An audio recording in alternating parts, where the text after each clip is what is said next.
estemos aquí para alabar a Dios, para aprender también de su palabra, ¿no? Creo que todos nosotros hemos llegado esta mañana y eso es algo que personalmente aprecio mucho.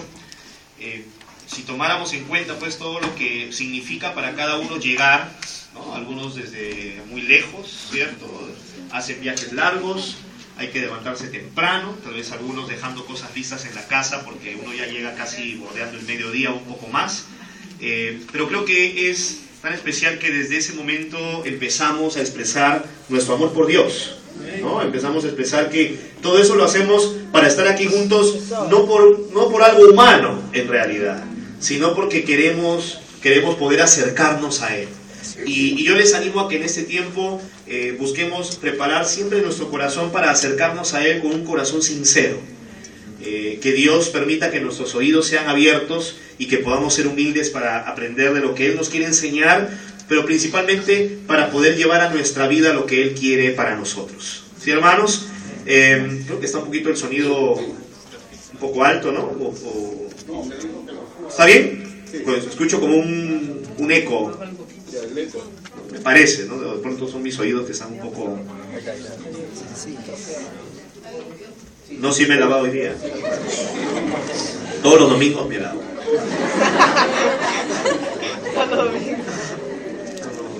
Y bueno, no sé cómo se sienten ustedes. Esta semana yo he experimentado muchas emociones, pero la última que experimenté fue una gran frustración cuando perdimos con China. No cuentes. Imagínense, yo me levantaba tempranito, ¿no? Para ver el partido, y nos quedamos así a poquito. Pero bueno, de todas maneras vale el esfuerzo, ¿no? Vale el esfuerzo. No es fácil pues, jugar en esas instancias, ¿cierto? No es sencillo. Y bueno, está bien. Yo creo que hicieron un buen torneo las chicas del vóley, ¿no? Y yo creo que necesitamos también en la iglesia formar nuestro equipo de vóley, ¿no? Ahí está. Claro. Las matadorcitas. Las matadorcitas, ¿no? Entonces, matadora. Yo veo aquí varias, ¿no? Que tienen la talla como para dar ahí, ¿no? Buenos mates. Vamos a formar un equipo de vóley para la net alta y un equipo de vóley para una net de tenis, probablemente, ¿no? Tenemos para todos los gustos, ¿cierto? Un día tenemos que hacer nuestro campeonato de vóley, ¿no? Mixto, para que todos ahí participemos. Es una buena idea, amigos. Quiero aprovechar para darle la bienvenida a una hermana que nos está visitando desde la iglesia de Miami. Se llama... ¿Es Caroline o Caroline? Caroline Ramos, ¿cierto? Bienvenida. Un aplauso, por favor, para ella.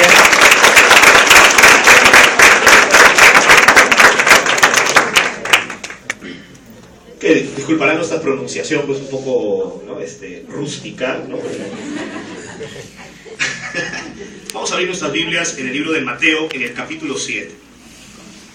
Hemos venido hablando acerca del Sermón del Monte. En realidad, estudiando el libro de Mateo, y estamos justamente en pleno Sermón del Monte. La vez anterior, cuando terminamos el capítulo 6, nos habíamos quedado con Jesús. Terminando el capítulo 6, nos habíamos quedado con Jesús hablando acerca de no preocuparnos, ¿no? Casi todo el capítulo 6, casi toda la vez anterior que hablamos fue acerca del tema de nuestra actitud hacia el dinero o nuestra actitud hacia los bienes materiales, ¿cierto?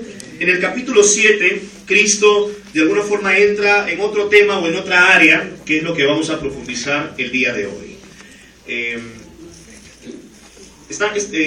Perú, no sé si se habrán dado cuenta, yo me imagino que sí, en los últimos meses, en los últimos años, hay una proliferación en los programas de televisión de los realities de canto, ¿cierto? Y seguro muchos de ustedes son pues fans, yo los veo ahí, ¿no? Que comentan, ¿no? Yo soy, ¿no? José. Que ganó, ¿no? Esta semana fue la final, creo. José ganó. Bien, interesante, ¿no? Entonces, pero hay otros más, ¿no? Que son realities pues, donde la gente canta, o habían en todo caso. Y ahora está por llegar un nuevo programa que se llama La Voz, ¿verdad?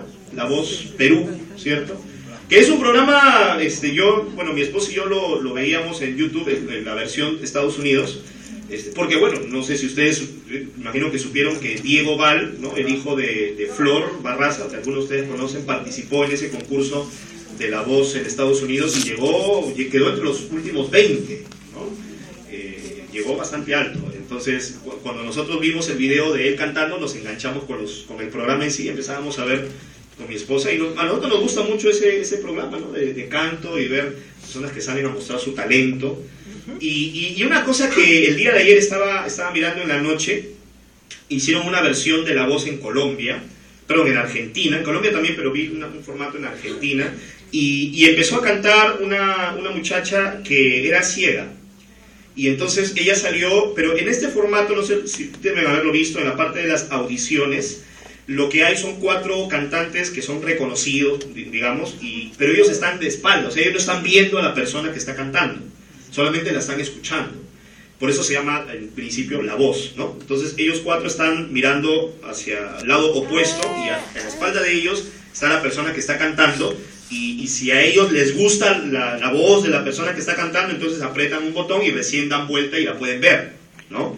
Y entonces esta chica llegó, obviamente ellos no sabían que era ciega porque no la podían ver, no, estaban mirando hacia otro lado, y empezó a cantar, y uno de ellos, no me acuerdo cómo se llama este cantante, Axel, debe ser, Axel, yo nunca he escuchado nada de él, pero supongo que debe ser conocido, porque estaba ahí, ¿no? Entonces él aprieta el botón y él da la vuelta, y la empieza a ver y escuchar, y de pronto en un momento no se había dado cuenta de que ella era ciega, y de pronto se da cuenta que es ciega. Entonces cuando se da cuenta, él se para y va a los asientos de los otros 3 que todavía estaban mirando hacia el otro lado, y él aprieta los botones de los 3, cosa que no pasa comúnmente en ese concurso, cada uno debe apretar su propio botón, pero él se da cuenta, y entonces él va corriendo y le aprieta, y ellos se quedan como ¿qué estás haciendo, no? Y entonces todos dan vuelta, y entonces se dan cuenta de que esta chica que estaba cantando era una chica que era ciega. Y bueno, obviamente era algo que fue una parte muy, muy emocionante del concurso. Empiezan a hablarle acerca de su performance en el canto, de lo bien que canta, y cantaba muy bien la chica, ¿no? Dicho sea de paso.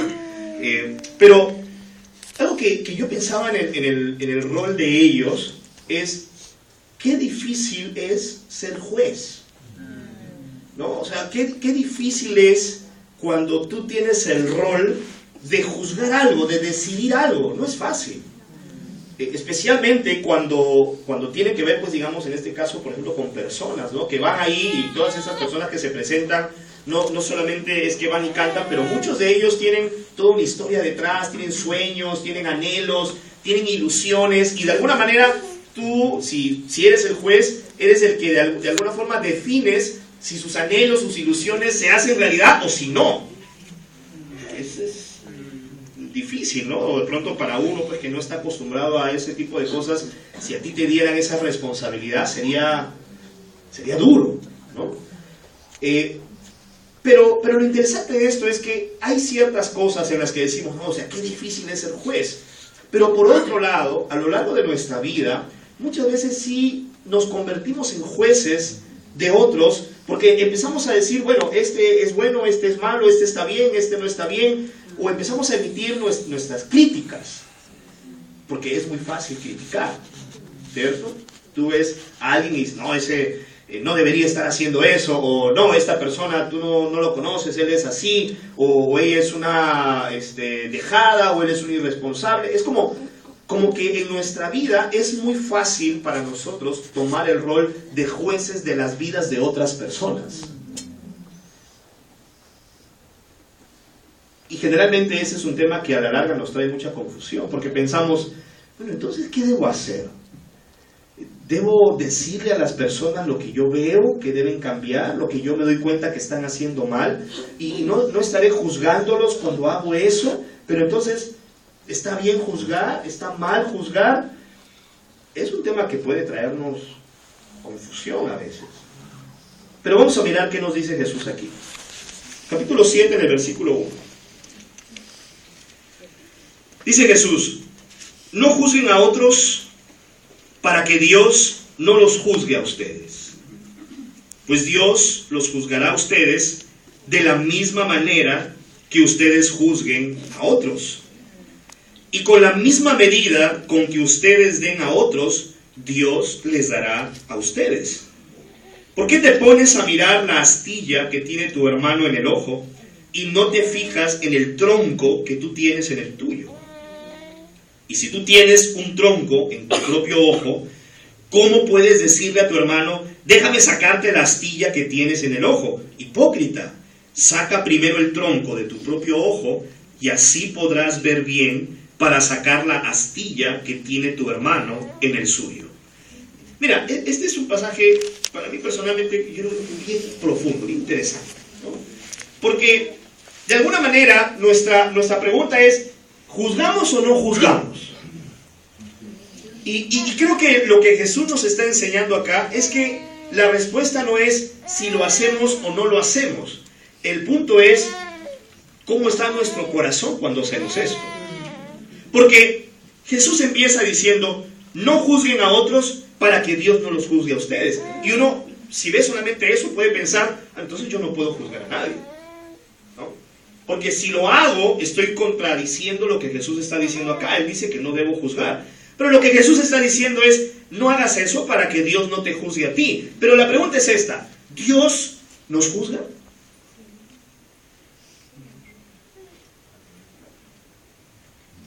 ¿Qué piensan ustedes? ¿Lo hace o no lo hace?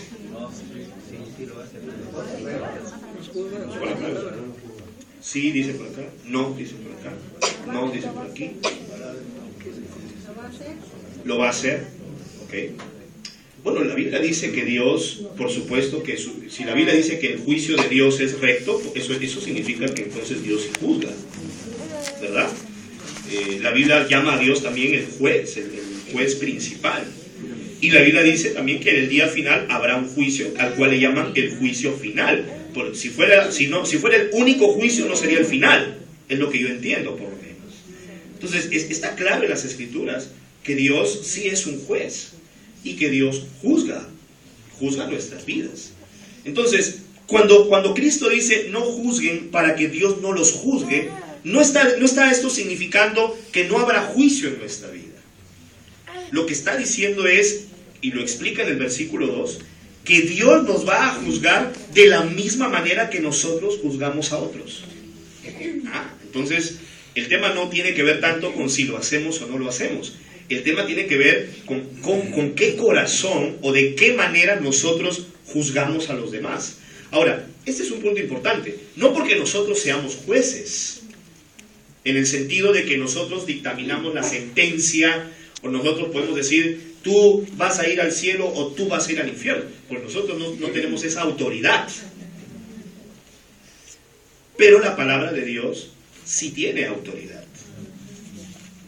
Entonces, con la palabra de Dios, tú sí puedes decir, bueno, la palabra de Dios dice, esto es lo que te corresponde, ¿verdad?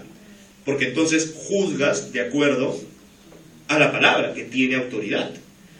Cuando una persona es nombrada, por ejemplo, juez en un país, la persona no es un juez y no juzga de acuerdo a su propio criterio o su propio pensamiento. Él tiene que juzgar de acuerdo a las leyes que rigen ese país. Puede ser que él tenga cierto criterio para aplicar ciertas leyes, pero el punto es que su juicio tiene que ser acorde a las leyes que rigen ese país. Si él empieza a juzgar fuera de eso, entonces estaría haciendo algo que está mal. La Biblia dice que nosotros tenemos que llevarle la verdad a las personas. Y el punto es que muchas veces cuando tú vas con las Escrituras y tú vas con la palabra de Dios a otras personas y les dices, esto es lo que Dios dice, bueno, estás emitiendo un juicio acerca de eso. Si tú vas con una persona que está lejos de Dios y tú vas con las Escrituras y les muestras lo que la Biblia dice que va a ocurrir a aquellos que no se acercan a Dios, tú estás emitiendo un juicio, pero un juicio de acuerdo a las Escrituras. No es que tú tengas la autoridad para decirlo, pero como vas con las Escrituras, entonces eso te da la autoridad de decir, esto dice Dios. El problema es cuando emitimos juicios de acuerdo a nuestra propia manera de pensar. El problema es cuando juzgamos de acuerdo a nuestro propio criterio. Jesús dice, Dios te va a juzgar de la misma manera en que tú juzgues a otros. y con la misma medida en que des a otros, Dios te va a dar a ti. Entonces, ahí el punto ya es distinto.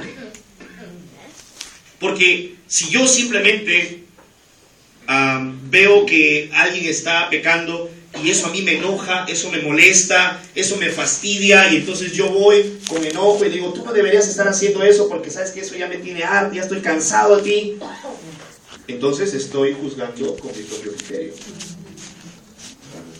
Y dice la Escritura, entonces, así como tú estás juzgando a él, Dios te va a juzgar a ti. Y eso es duro, ¿no? Porque entonces significaría que Dios entonces te va a decir, bueno, yo también estoy cansado de ti, entonces. Pero no me puedo imaginar a Dios diciéndome eso. Bueno, es lo que Jesús nos está diciendo acá. Con la medida que tú miras, así vas a ser medido. Y yo creo que este es un punto neurálgico, un punto crucial en nuestra vida, porque nosotros podemos ser muy rápidos para juzgar. Y podemos ser muy rápidos para olvidarnos lo que nosotros mismos hemos hecho. Podemos ser muy rápidos para olvidar lo que en nuestra vida hemos hecho. A veces incluso como padres nos enojamos o nos molestamos o realmente nos enfurecemos con cosas que nuestros hijos hacen y nos olvidamos que nosotros las hicimos alguna vez. Que tal vez nosotros caímos en lo mismo alguna vez. Pero es muy fácil olvidarnos de eso. Especialmente cuando nos acercamos a Dios. Es muy fácil acercarnos a Dios y entonces sentir que eso nos eleva sobre las otras personas, cuando en realidad no debe ser así. Yo me acuerdo, yo antes de ser cristiano, en mi adolescencia, llegó un punto en mi vida en el que yo sí siento que llegué a tocar fondo, ¿no?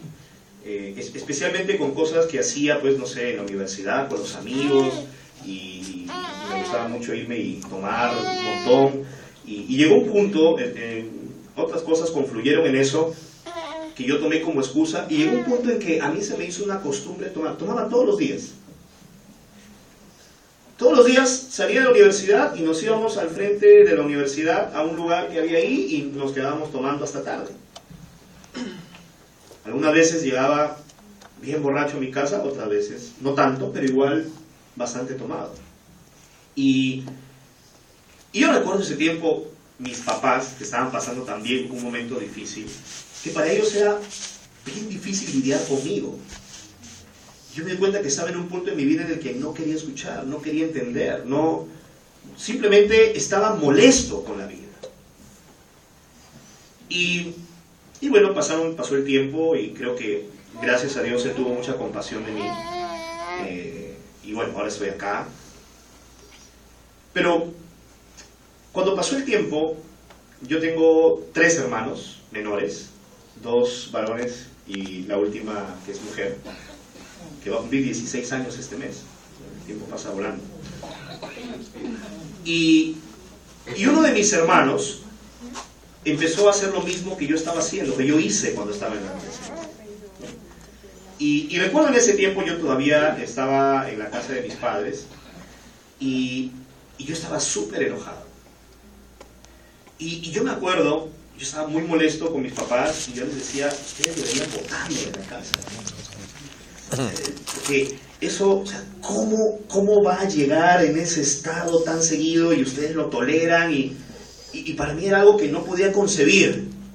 Yo decía, no puede ser. O sea, y yo pensaba, yo estoy tratando todos los días de ser fiel, estoy esforzándome y él llega y no le dice nada. Y bueno, hasta que un día mi mamá me dijo, y bueno, cuando tú tenías 16 años llegabas así todos los días y nadie te decía nada. Y para mí fue algo como una cachetada, ¿no? De recordar, ¿cierto?, lo que yo mismo había hecho y que ahora veía a otros haciendo y yo me estaba poniendo en una posición de juzgar la vida de él, de juzgar lo que él hacía, olvidándome de quién había sido yo. Ahora, esto no significa de que yo debía aprobar lo que él hacía o decirle, bueno, como yo también lo hice, entonces tú también lo puedes hacer y está bien. Pero lo que sí significaba es que eso de pronto debía llevarme a mí a entender la gran necesidad que él tenía de Dios, como yo tenía esa necesidad de Dios. Y probablemente, si yo hubiera tomado las Escrituras para juzgar de manera recta y no juzgar de acuerdo a mis emociones o a mis sentimientos, habría entendido que lo mejor que yo podía hacer en ese momento era orar y acercarme y buscar la manera de ayudarlo y ganar su corazón. Que de pronto en esa situación Dios no me quería como juez, sino como embajador suyo para llevarle la palabra a él, para amarlo. Pero es muy difícil para nosotros hacer eso, porque por eso Jesús dice: miras el tronco que tiene, miras la astilla que tiene tu hermano en el ojo y no te fijas en el tronco que tú tienes en el tuyo. Y creo que cuando nuestro corazón está así es porque sí, probablemente tenemos un tronco en nuestro ojo que no nos deja ver. Ese tronco pueden ser diferentes cosas. Puede ser la religiosidad, muchas veces. De que simplemente estamos pensando que en la vida todo se divide entre lo bueno y lo malo, lo cual es cierto, pero no nos ponemos a pensar que ambas cosas generalmente están, cuando uno no conoce a Dios, no las puede distinguir fácilmente. No, para uno, sin conocer a Dios, tú no puedes discernir sencillamente entre lo bueno y lo malo porque estás cegado. Ese tronco a veces puede ser el orgullo, que nos hace creer que nosotros somos superiores. O el orgullo que nos hace pensar, bueno, como yo soy cristiano, yo soy mejor que los demás. Y nos olvidamos rápidamente de dónde Dios nos ha sacado, de dónde Dios nos ha recogido.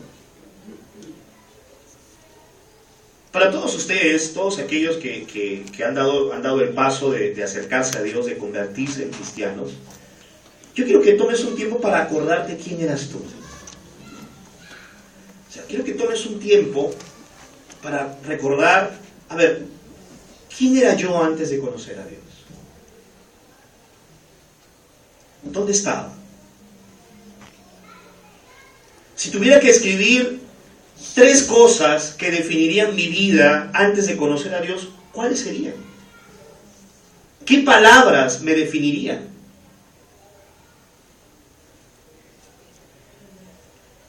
Y creo que hacer eso puede ser muy difícil para algunos. Porque pasa el tiempo y nosotros, tal vez aquellos que tienen más años en la fe, mientras más pasa el tiempo, más te olvidas de lo que había atrás. Y entonces llega un punto en tu vida en el que casi todos tus recuerdos son de tu vida nueva. Y eso es muy peligroso.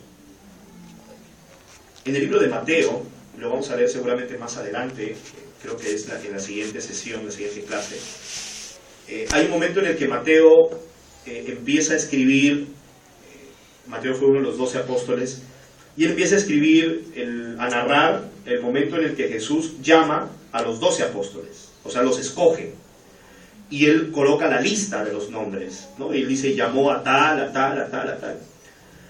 Y cuando él habla de sí mismo, porque él fue uno de los 12, él escribe y él dice, y llamó también a Mateo, ¿verdad?, el que cobraba impuestos para Roma.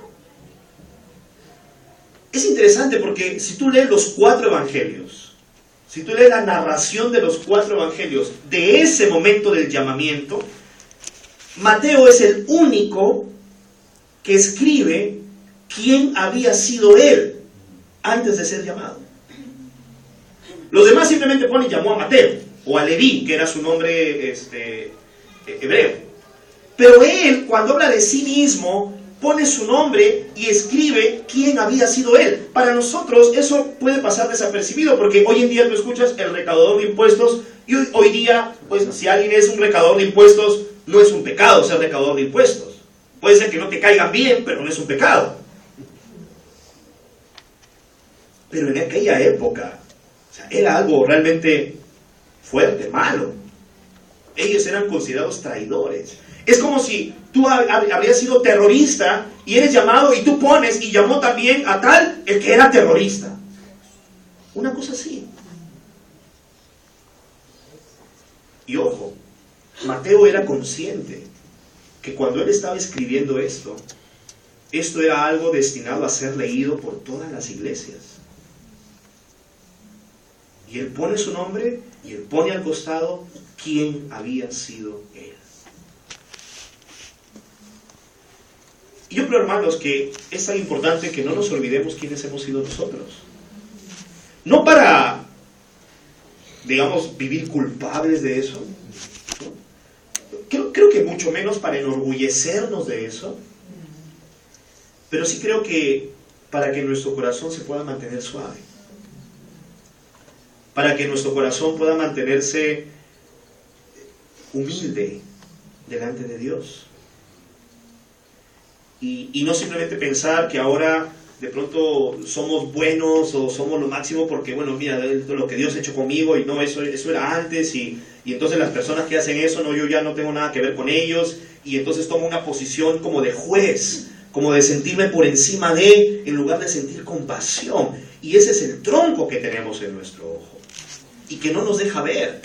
Y por eso vemos aquí claramente que Jesús no está diciendo que no debes juzgar, pero lo que Él está diciendo y les dice a ellos es hipócrita. O sea, primero tienes que trabajar el tronco que tienes en tu propio ojo. Si tú trabajas en eso, lo retiras y entonces puedes lograr tener una visión espiritual, una visión de acuerdo a la palabra de Dios, una visión que realmente se ajusta a lo que Dios quiere, entonces ahí podrás, en verdad, acercarte a tu hermano y ayudarlo con la astilla que tiene en su ojo. Eso es lo que Él está diciendo acá. Dice, saca primero el tronco de tu ojo y así podrás ver bien para sacar la astilla que tiene tu hermano. Jesús no está diciendo, déjalo con la astilla, o que no te importe que tenga una astilla, o está bien que tenga una astilla. Él no está justificando eso.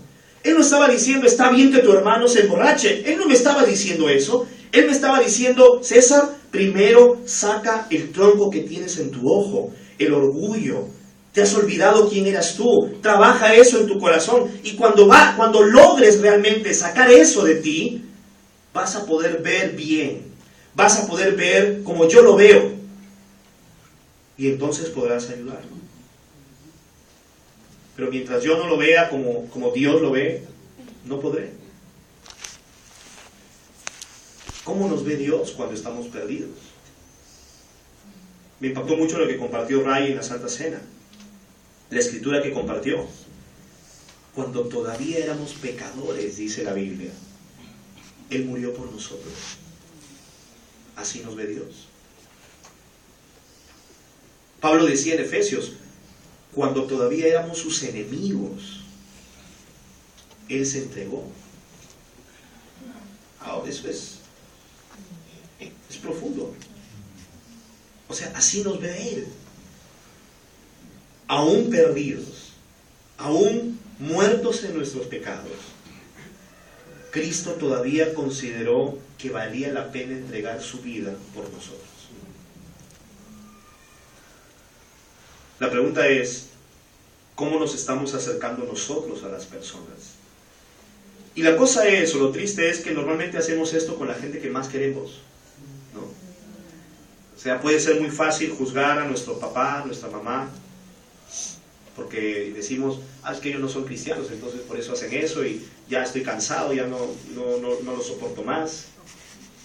Ahora tú puedes estar pensando, caramba, ¿un cristiano piensa así? Claro. Lamentablemente sí. Nos pasa eso cuando no hemos quitado el tronco de nuestro ojo. Mi hijo, no sé qué hacer con él, o mi hija, no entiendo cómo pudo haber hecho esto. Nos olvidamos. Por eso Jesús nos ayuda en este pasaje a entender que necesitamos trabajar primero en nosotros para poder tener la visión que Él tiene de nosotros, para poder ver como Él ve y juzgar como Él juzga de manera recta. Versículo 6.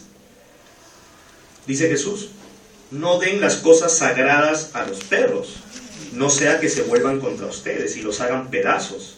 Y no echen sus perlas a los cerdos, no sea que las pisoteen. Y aquí se volvió como duro, ¿no? Venía hablando acerca de no juzgar y luego empieza a hablar y llamar a otros perros, cerdos. O sea, ¿qué está diciendo Jesús acá? Suena como a discriminación. Y hoy en día esa palabra está muy de moda, ¿no? En una opinión personal, yo creo que nos estamos yendo al otro extremo y pensando que todo es discriminación. Pero Jesús, Él hace algo bien importante que yo creo que vale la pena que lo veamos de cerca. Para Jesús, sí era claro que aquellos que no estaban dispuestos a escuchar su palabra, simplemente no había que quedarse más ahí. Y eso puede parecer duro para muchos de nosotros. Yo lo que veo es que muchos de nosotros a veces queremos ser más buenos que el propio Dios, ¿no? Pero si tú ves las indicaciones de Cristo, te vas a dar cuenta que Él era muy radical y muy directo. Él decía, mire, vayan acá, compartan el mensaje. Si no le hacen caso, salte de ahí, sacude tu zapato y vete a otro lado. O sea, para Él era así de claro. Él lo decía así, ¿no? O sea, no, básicamente está diciendo, no pierdas tu tiempo ahí y ve y busca a alguien que sí quiere escuchar. Ve y busca a alguien que sí esté con el corazón abierto a recibir el mensaje. Pero si tú vas a un lugar y no te quieren escuchar, listo, déjalo. Y sí decía, sacúdete el zapato, no lo estoy inventando yo. Decía, sacúdete, eso va a quedar como marca de juicio para ellos y tú vete y busca al que sí te quiere escuchar. Ahora, eso suena duro, ¿no? Imagínense, hoy día nos paramos acá y ese es nuestro plan evangelístico. Vamos a ir a compartir la fe. Si comparte la fe a alguien y te dice, no, gracias, listo, date la vuelta, vete y búscate otro. Y sacúdete. No.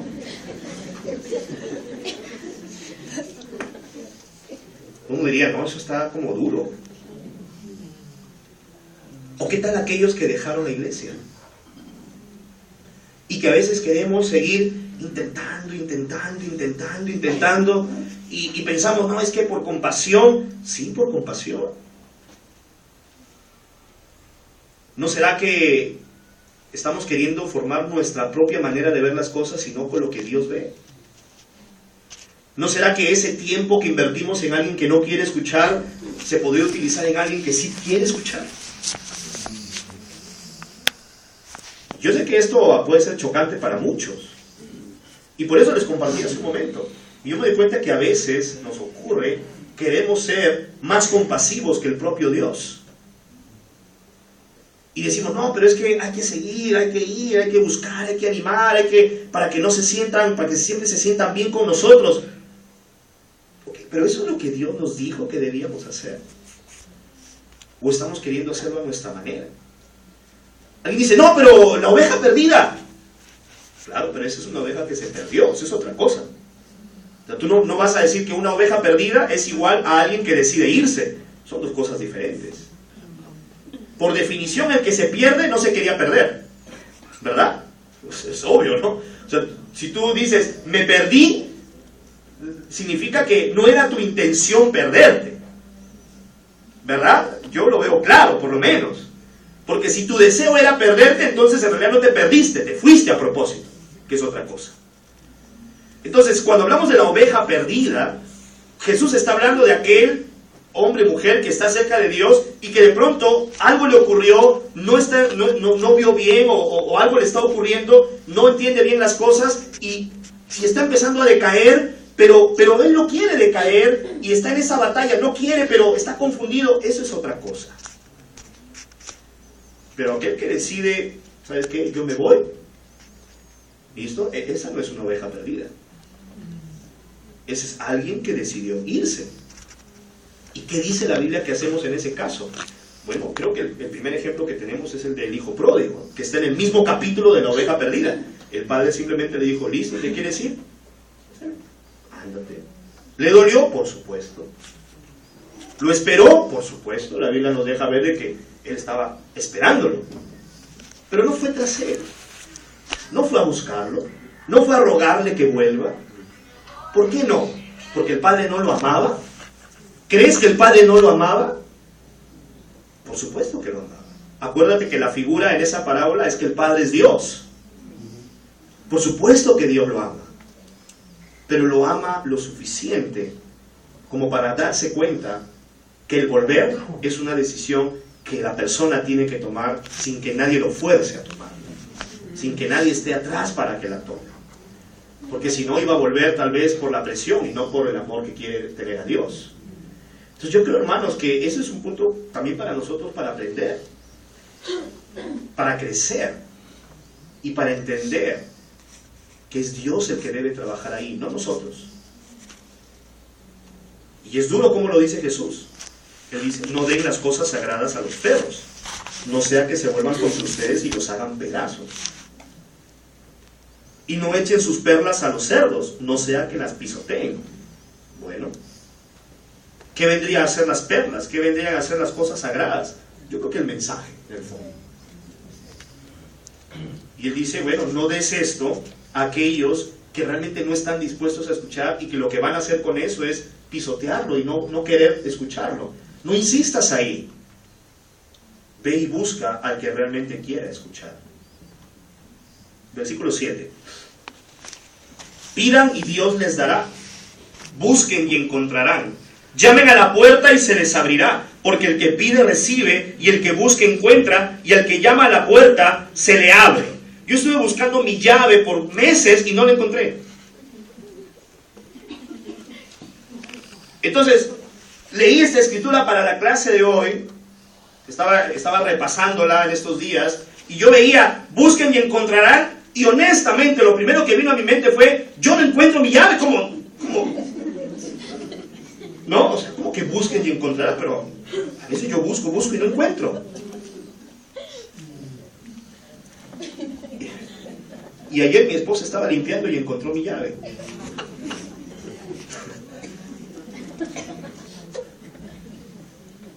Bueno, no estaba buscando donde debía buscar, ese fue el problema. Donde había luz, no estaba buscando donde debía luz. Pero Jesús nos está diciendo algo más que eso, ¿no? Él dice que en función a Él, si tú pides, Dios va a dar. Si tú lo buscas, lo vas a encontrar. Y si tú llamas a la puerta, Él te va a abrir. Y uno puede decir, bueno, entonces voy a pedir. ¿Qué será bueno pedir? ¿Un carro? ¿Que Perú vaya al mundial? Amén. ¿Bajar de peso? ¿Un buen trabajo? ¿Dinero? ¿Una novia? Interesante porque mucha gente lee esta escritura y eso es lo primero que viene a su mente. Ay, ¿qué será bueno pedir? Aún parece chistoso, pero puedes ir realmente, puedes ir a muchas iglesias y ese es el enfoque que le van a dar. Y te van a decir, mira lo que dice aquí, y tú eres hijo del rey. ¿Y cómo el hijo del rey va a vivir en la pobreza? No. Entonces pide y vas a ver cómo vas a tener. Dios te va a prosperar. Mentira. Entonces, ¿en qué momento Jesús está diciendo eso? Es obvio que Cristo aquí está hablando acerca de las cosas espirituales. Es obvio que Él está hablando acerca de que necesitamos acercarnos a Él. Fíjate. Este es el sermón del monte. Él viene hablando de cosas profundas. Él viene hablando, Él nos ha hablado y hemos estudiado acerca de que no solo es pecado ser adúltero, sino desde que miras con deseo ya eres adúltero en el corazón. Él viene hablando acerca de que no solamente basta matar, pero si tú guardas odio, ya mataste en tu corazón. Él viene hablando acerca de que no te debes aferrar a las cosas de esta vida. Él viene hablando acerca de tesoros en el cielo. ¿Cómo se nos puede ocurrir que después de semejante enseñanza, Él se va a estar refiriendo aquí a algo material? O sea, no tiene sentido. Minutos antes Él está diciendo, no hagan tesoros aquí, no acumulen aquí, acumulen en el cielo. Y luego vas y un charlatán te dice, pide lo que tú quieras y Dios te va a dar. decir eso lidia con la estupidez. Realmente. Cuando es evidente que Cristo nos está hablando aquí acerca de nuestra necesidad de acercarnos a Él. De que necesitamos ir al Padre porque nos estamos dando cuenta, y no sé si tú te has dado cuenta, pero esto es lo que Jesús nos está queriendo mostrar en todo esto, cuán lejos estamos de dar la talla para Dios. Porque no sé cómo es para ti, pero es abrumador cuando tú lees todo lo que Jesús nos está enseñando acá. O sea, cuando habla acerca de cómo debe ser nuestro corazón cuando ayudamos a los necesitados, cómo debe ser nuestro corazón en la oración, cómo debe ser nuestro corazón cuando oramos, cómo debe ser nuestro corazón con el ayuno, cómo debe ser nuestro corazón respecto a las riquezas, cómo debe ser nuestro corazón con respecto a nuestros enemigos. Cuando tú ves todo eso y todo lo que dice el Sermón del Monte, no sé cómo terminas tú, pero yo termino simplemente sintiendo, eso es mucho. Mi corazón no está ahí. Yo no soy así. Yo no soy ese que Jesús describe aquí. Y probablemente mucha de la gente que lo estaba escuchando se sintió así. ¿Cómo puedo ser así? ¿Cómo puedo ser alguien que no juzgue? ¿Cómo puedo ser alguien que ame a sus enemigos? ¿Cómo puedo ser alguien que no esté llevado a buscar las cosas materiales? Honestamente, hermanos, honestamente, amigos, ¿quién aquí es completamente así? ¿Acaso más bien nuestro corazón no se va al otro lado? ¿Acaso no es verdad que nuestra naturaleza nos lleva más bien a sentirnos mal con el que nos hace mal? ¿Acaso nuestra naturaleza no nos lleva a buscar las cosas materiales de esta vida? ¿Acaso nuestra naturaleza no nos lleva a mirar mujeres en la calle, a anhelar hombres que no son nuestros esposos? Esa es nuestra naturaleza. Ese es quienes somos. Si no vivimos así, es por la gracia de Dios. Es porque estamos buscando y entendemos que queremos agradarle a Él. Pero en el fondo, es de ahí de donde Dios nos ha rescatado. Pero es ahí hacia donde nuestro corazón va a correr si te alejas de Dios. Entonces no creas que vives así ahora por tu propio mérito, porque lo seguro es que el día que decidas alejarte de Dios, ahí vas a volver. Y peor, de acuerdo a las Escrituras.